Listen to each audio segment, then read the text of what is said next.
Assalamualaikum warahmatullahi wabarakatuh. Di sini saya akan mempresentasikan tentang pengembangan sistem aplikasi toko kelontong pada toko Kania. Presentasi ini dimaksudkan untuk memenuhi tugas 15 analisis dan perancangan sistem. Perkenalkan, nama saya Indra Majid Aditama dari kelas SI 20C. Selanjutnya ke latar belakang. Dalam perkembangan teknologi masa kini, sistem informasi sangat berpengaruh dalam berbagai bidang dan juga dapat membantu berbagai bidang, contohnya perekonomian masyarakat. Maka dari itu, sistem aplikasi ini dibuat untuk membantu toko-toko kelontong kecil agar dapat meningkatkan keuntungan dan meminimalisir kesalahan dalam perhitungan laba rugi toko dengan mengolah data-data yang ada. Nah, untuk di toko Kania ini, setelah melakukan analisis sistem, hasilnya yang dibutuhkan oleh toko Kania adalah sebagai berikut. Pertama, butuhnya aplikasi perhitungan jual beli. Kedua, butuhnya aplikasi pengolahan data barang dan stok barang.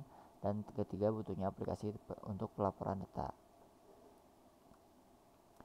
Untuk perancangan sistem, pertama dari hasil analisis sistem dan meluruskan dengan latar belakang, maka diputuskan untuk membuat perancangan sistem sebagai berikut.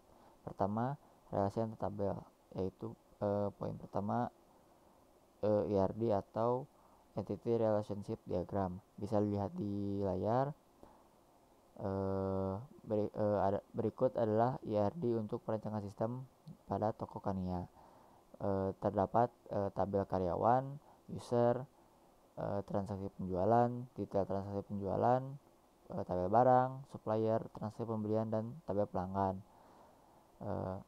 Untuk alurnya sendiri nanti akan dijelaskan di sequence atau activity diagram. Selanjutnya perubahan ERD ke LRS atau Logical Record Structure. Bisa dilihat di layar. LRS ini mengacu kepada alur sistem dari ERD yang sebelumnya. Selanjutnya ada normalisasi database. Normalisasi ini ditujukan untuk mensortir atau memilah-milah dari hasil transaksi atau database yang sudah di input di database itu sendiri. Pertama ada unnormalized base atau tanpa normalisasi. Bisa dilihat dari tabel transaksi. Kedua, lanjut ke tahap 1NF. Syarat-syarat bentuk 1NF adalah telah ditentukannya primary key untuk tabel relasi tersebut. Kedua, tidak ada set atribut yang berulang atau bernilai ganda. Ketiga, tiap atribut hanya memiliki satu pengertian dan hasilnya adalah seperti di layar. Selanjutnya ke tahap 2NF. Adapun syarat-syaratnya yaitu bentuk data telah memenuhi kriteria bentuk norma pertama atau 1NF. Kedua, atribut bukan kunci atau non-key haruslah memiliki ketergantungan fungsional sepenuhnya terhadap primary key dan hasilnya bisa dilihat di layar.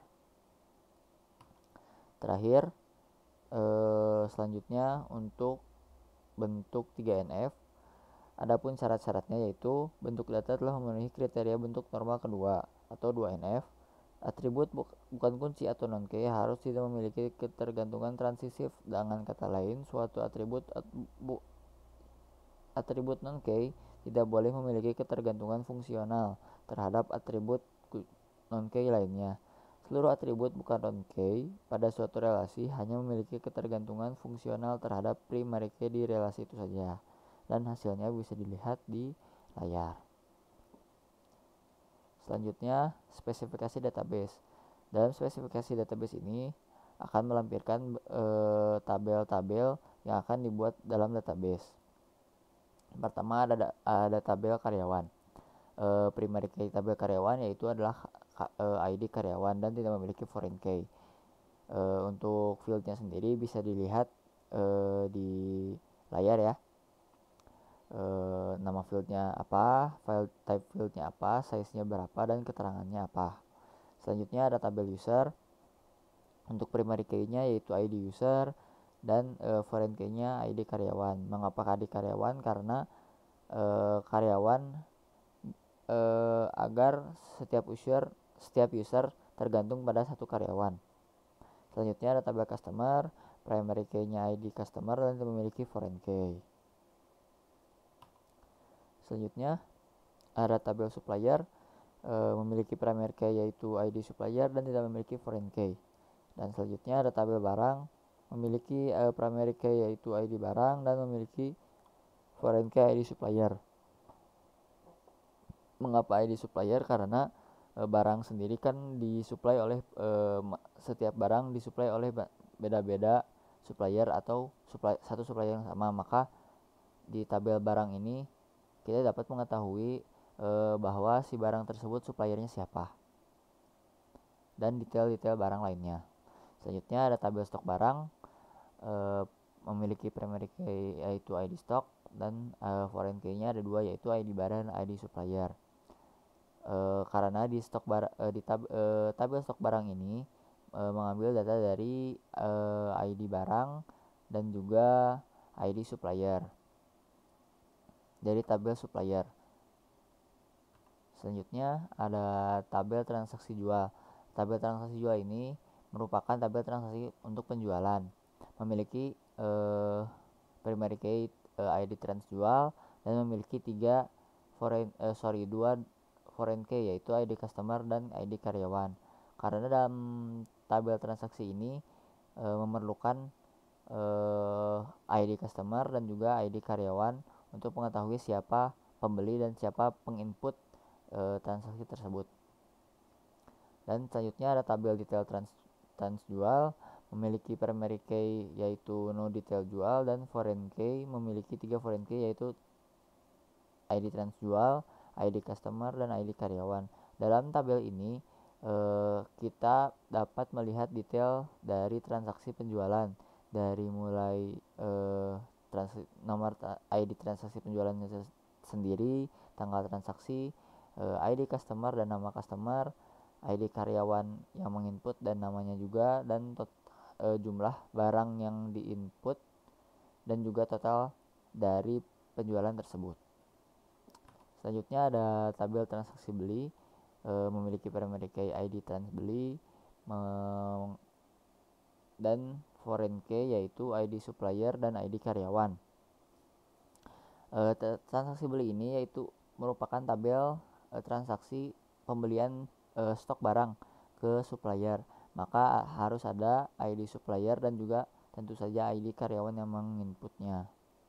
Selanjutnya tabel detail trans beli, memiliki primary key detail beli dan foreign key ada 3 yaitu ID trans beli, ID supplier dan ID karyawan. Untuk detail trans beli sendiri hampir sama dengan tabel detail trans jual, yaitu untuk menampilkan detail-detail dari transaksi pembelian. Selanjutnya ada use case diagram. Nah, use case diagram ini diperuntukkan untuk melihat case-case apa saja yang digunakan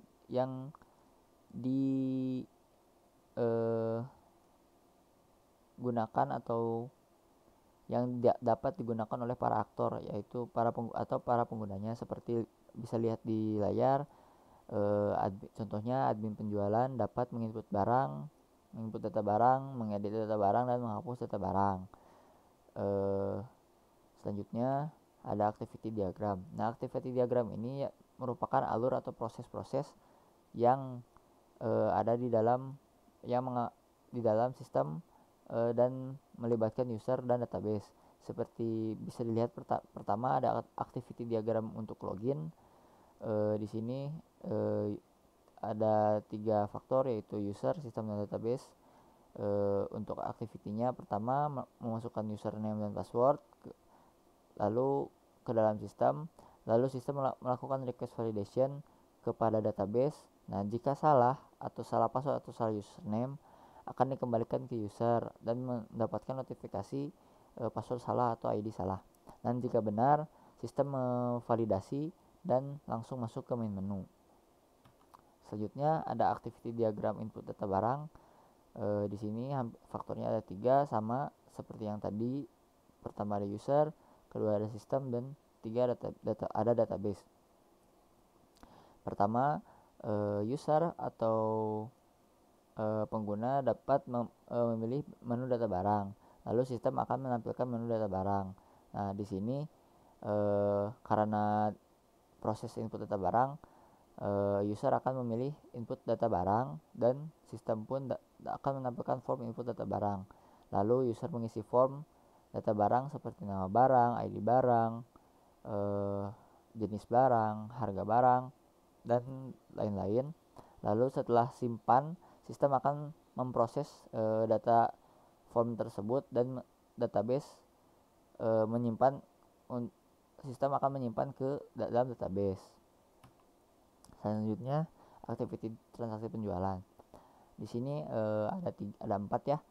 Faktornya ada customer, kasir atau user kasir, sistem, dan database. Pertama, customer datang untuk membeli barang, dan si kasir kepada kasir. Lalu kasir membuka menu kasir, sistem menampilkan form menu kasir, dan kasir akan menginput data data barang yang dibeli oleh customer, dan juga jumlah barang yang dibeli oleh customer.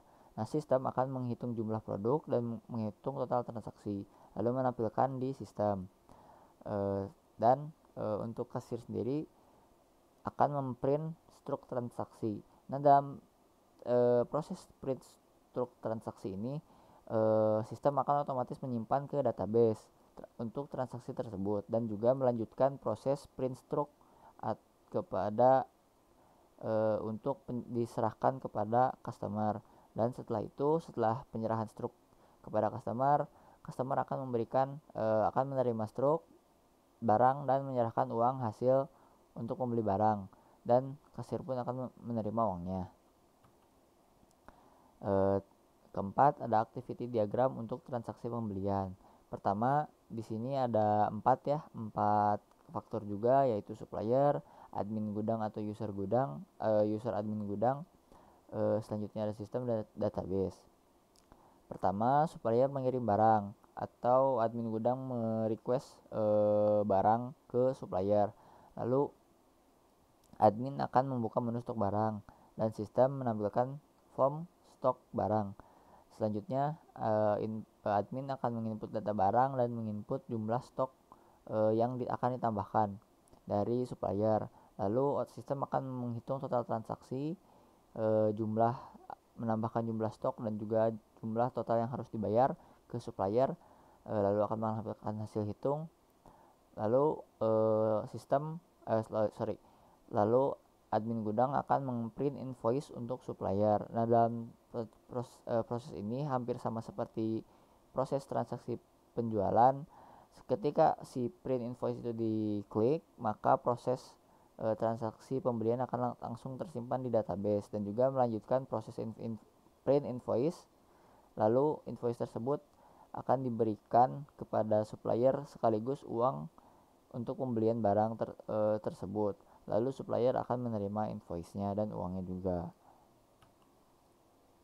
Selanjutnya ada sequence diagram. Sequence diagram yang pertama yaitu pengolahan data barang.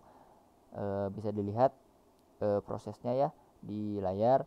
Admin penjualan akan menginput ID dan password ke form login. Lalu di form login tersebut akan ada verifikasi data. Verifikasi data ini masuk ke database user ya, ke database user, dan jika salah akan masuk notifikasi password salah, dan jika benar verifikasi sukses akan langsung masuk menu utama. Nah, si admin ini akan masuk ke menu utama dan membuka menu data barang. Nah, dan menu utama akan memanggil menu data barang tersebut. Lalu admin penjualan akan masuk ke menu data barang, dan admin penjualan akan mengolah data barang seperti input barang, edit barang, atau hapus atau delete barang.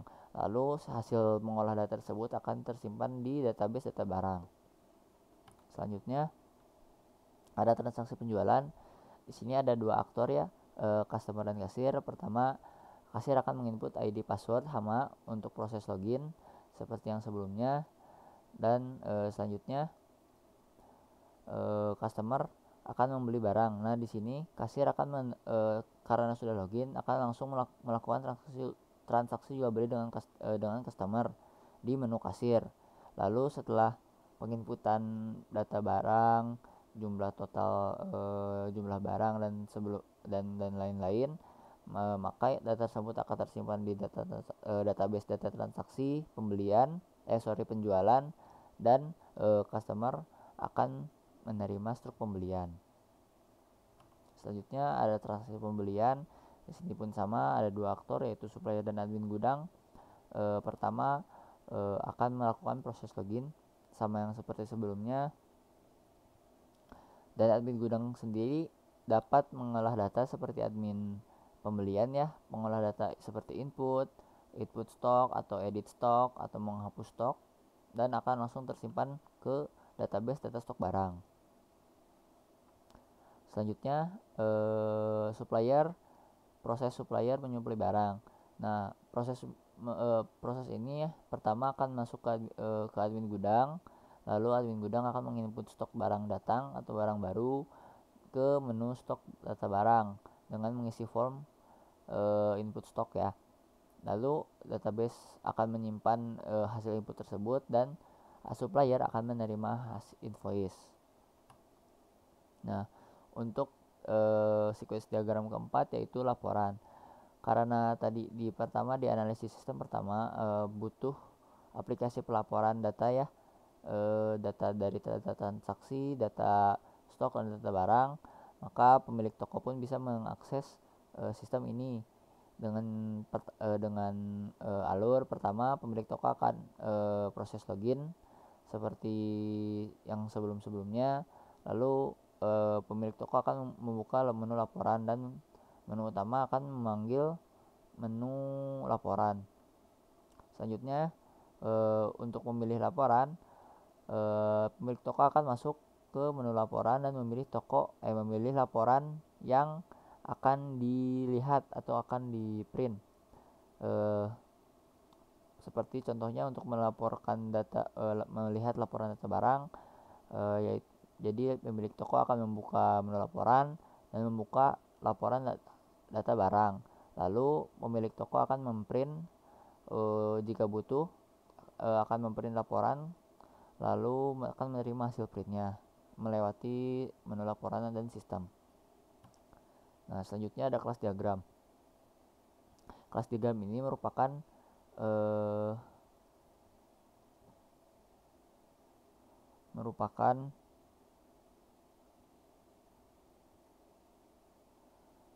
rangkaian atau hubungan antar kelas database yang ada di database.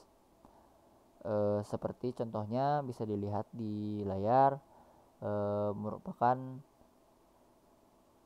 hubungan antar database dan juga antar kelas di sistem aplikasi ini.